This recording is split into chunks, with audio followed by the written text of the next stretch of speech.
au-delà ou au-dehors, debout sur les remparts, nous sommes résolus de mourir pour l'Afrique et pour toi, Mali.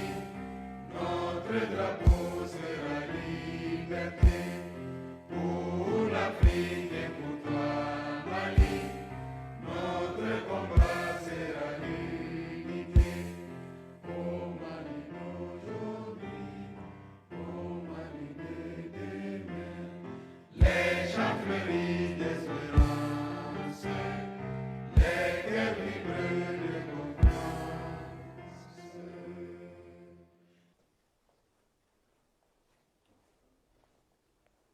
Maliennes, Maliens, mes chers compatriotes, hôtes du Mali, je suis particulièrement heureux de m'adresser à vous ce soir, par la grâce d'Allah, à l'entame de la nouvelle année.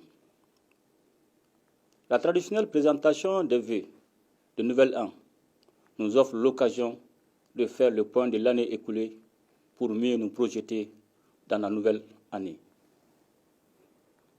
Je voudrais tout d'abord, en cette circonstance, exprimer ma compassion à l'endroit de toutes les Maliennes et de tous les Maliens affectés par les difficultés du moment. Ma pensée va également à l'endroit de nos forces de défense et de sécurité engagées dans la défense opérationnelle du territoire. Mes chers compatriotes, l'année 2023 aura été une année de grands défis pour les autorités de la transition, totalement dédiée à la mise en œuvre des recommandations des assises nationales de la refondation. Les réformes sont en cours dans tous les domaines, particulièrement dans les secteurs de la justice, de la santé, de l'économie et des mines. Le secteur minier, porteur de grandes opportunités de développement, a été doté d'un nouveau code et d'une loi sur le contenu local.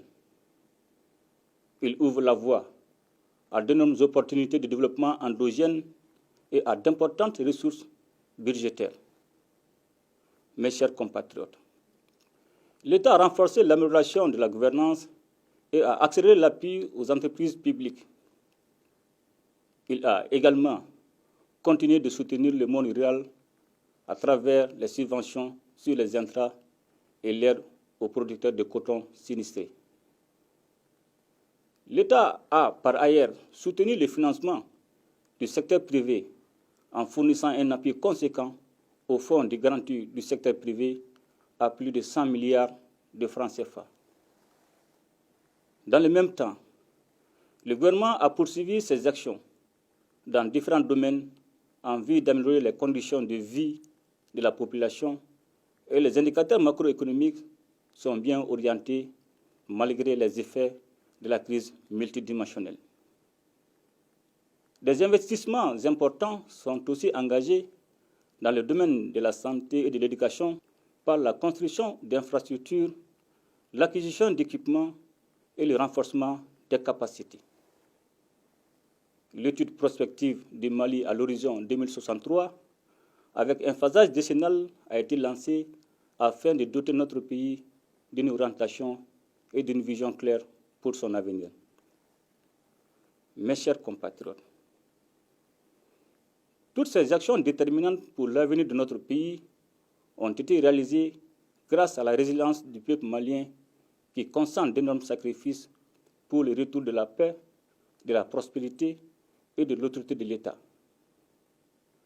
Dans le cadre de la pacification durable du climat social, le gouvernement et les partenaires sociaux ont signé le pacte de stabilité sociale et de croissance dont l'incidence financière est évaluée à plus de 105 milliards de francs CFA. Ce pacte intègre l'ensemble des réformes administratives, juridiques et institutionnelles contenues dans les recommandations de la conférence sociale. Il est important de noter que le climat social s'est considérablement apaisé depuis la signature du pacte. Cet apaisement est à l'actif des partenaires sociaux, dont il convient de saluer le sens élevé du patriotisme. Les États généraux de la jeunesse qui se sont déroulés du 1er au 22 décembre 2023 ont constitué un moment de retrouvailles et de ferveur qui a permis de faire l'état des lieux des défis de la jeunesse malienne autour de l'essentiel et ont fait des propositions de solutions. Mes chers compatriotes, notre pays est confronté aujourd'hui à une crise aiguë dans la fourniture de l'électricité qui cause des désagréments à la population. Il faut cependant rappeler que cette situation est consécutive à plusieurs années de mauvaise gestion et de manque de vision pour le développement de ce secteur stratégique. Conscient de l'impérieuse nécessité d'atténuer les souffrances des populations et de trouver des solutions pérennes à cette crise, les autorités de la transition ont initié des actions sur le court, moyen et long terme. Ces actions ont concerné l'accélération du renforcement des équipements de production et de transport, le financement d'opérations immédiates, les réformes et l'amélioration de la gouvernance du secteur de l'énergie. Des projets structurants sont lancés avec le concours de nos partenaires. Mes chers compatriotes, les efforts de développement dans lesquels nous sommes engagés resteraient vains si la lutte contre la corruption dans le domaine administratif et économique n'était pas menée avec détermination. C'est la raison pour laquelle le gouvernement a entrepris une lutte implacable contre ce fléau. Des actions sont ainsi en cours pour que toutes les personnes impliquées dans les actions de corruption répondent devant les instances judiciaires. Mes chers compatriotes, la question sécuritaire et la reconquête de l'intégrité territoriale de notre pays ont été et demeurent au cœur des préoccupations du peuple malien. Et je voudrais ici saluer l'engagement et la détermination des femmes dans la conduite de l'opération Dugukoloko, conformément à la résolution 2690 de l'ONU, ainsi que le soutien multiforme dont elles ont bénéficié auprès du peuple malien. Il me plaît également de saluer les populations qui ont vécu le martyre pendant 11 longues années. Et je voudrais cependant les inviter au calme et à la modération.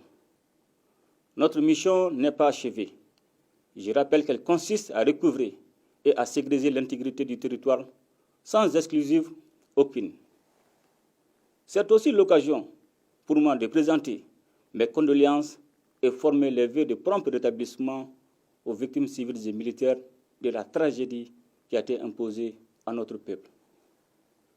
Mes chers compatriotes, il convient de rappeler que l'opération Dugukoloko avait pour seul objectif le redéploiement des forces armées sur toute l'étendue du territoire national, suite au retrait de la MINUSMA. J'invite la population à se donner la main et à éviter les amalgames susceptibles de compromettre le vivre ensemble. En vue de recréer des conditions de vie normales, le retour de l'État et des services sociaux de base se poursuit. Mes chers compatriotes, l'unité nationale et le vivre ensemble constituent le socle sur lequel nous devrions bâtir toutes les actions pérennes de développement. Nous sommes à une étape charnière de la marche de notre pays vers la paix, la sécurité et le développement. C'est pourquoi, capitalisant les avancées réalisées dans le cadre du processus de paix et tirant les enseignements des défis qui demeurent, j'ai pris l'option de privilégier l'appropriation nationale du processus de paix en donnant toutes ses chances à un dialogue direct intermalien pour la paix et la réconciliation, afin d'éliminer les racines des conflits communautaires et intercommunautaires. Cette décision, que nous avions déjà partagée avec les différents acteurs nationaux et internationaux concernés, dès l'entame du retrait de la MINUSMA, exige de nous, Maliennes et Maliens, que nous nous donnions la main afin de réconcilier notre pays et assurer la cohésion nationale. À présent, je tiens à souligner que l'unicité, la laïcité de l'État et l'intégrité du territoire ne feront pas partie des sujets de discussion.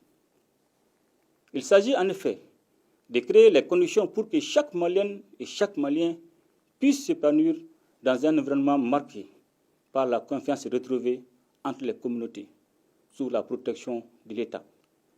Un comité chargé de piloter ce dialogue sera mis en place dans un délai d'1 mois et devra déposer son rapport au plus tard en février.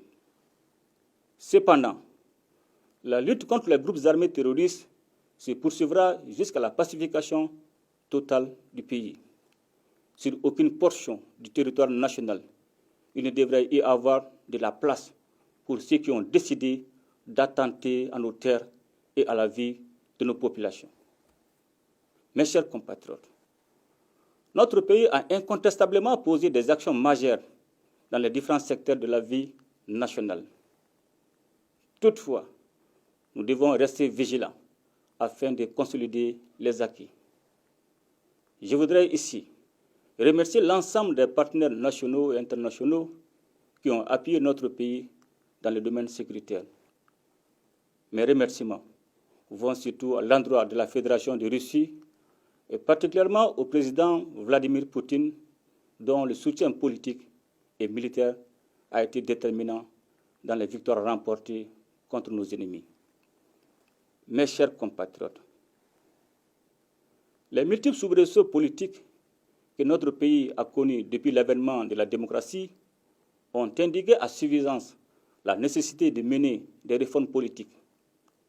À l'issue des assises nationales de la refondation, véritable exercice de diagnostic, notre peuple a recommandé de mener des réformes politiques prioritaires avant tout retour à l'ordre constitutionnel. En toute logique, et pour ancrer une véritable démocratie au Mali, nous avons estimé que cette fois-ci, l'ordre constitutionnel désiré par les Maliens devrait être différent des autres, car apaisé et sécurisé.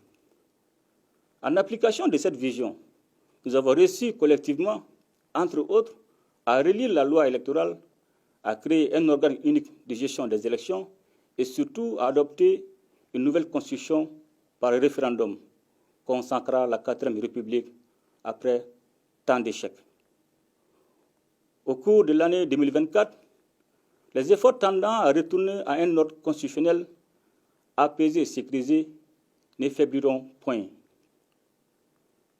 Mes chers compatriotes, dans le cadre du renforcement des relations de fraternité, d'amitié et de solidarité entre les pays confrontés aux mêmes défis, nous avons, en concertation avec les autorités du Burkina Faso et de la République du Niger, décidé de créer le 16 septembre 2023 l'Alliance des États du Sahel.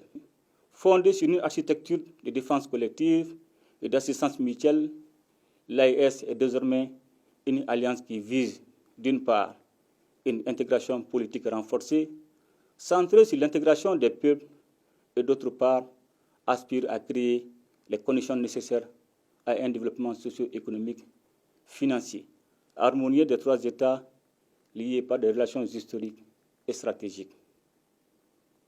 Grâce à l'AES, nous œuvrons à réaffirmer notre souveraineté et à redonner un sens aux valeurs de solidarité et de fraternité si chères à nos populations.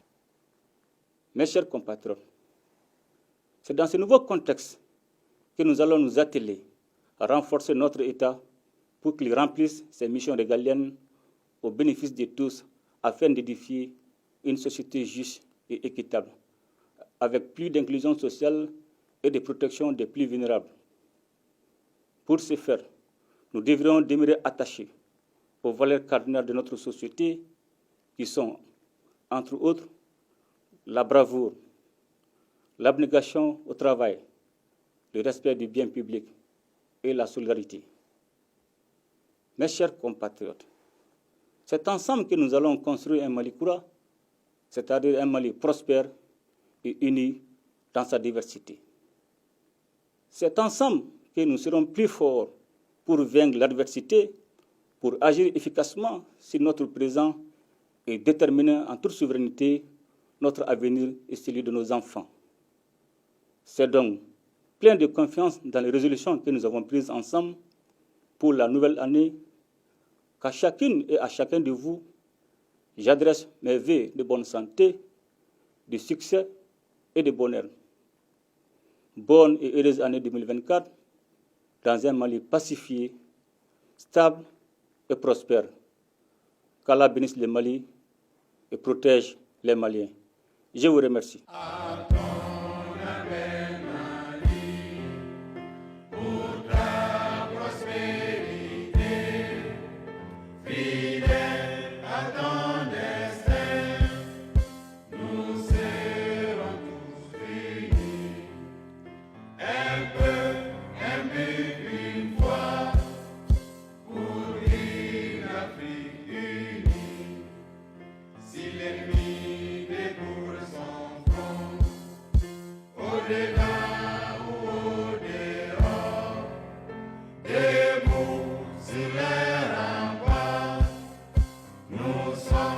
Résolus de mourir pour l'Afrique et pour toi, Mali. Notre drapeau sera liberté pour l'Afrique et pour toi, Mali. Notre combat sera l'unité. Au Mali d'aujourd'hui, au Mali de demain, les champs fleurissent d'espérance. Les cœurs vibrent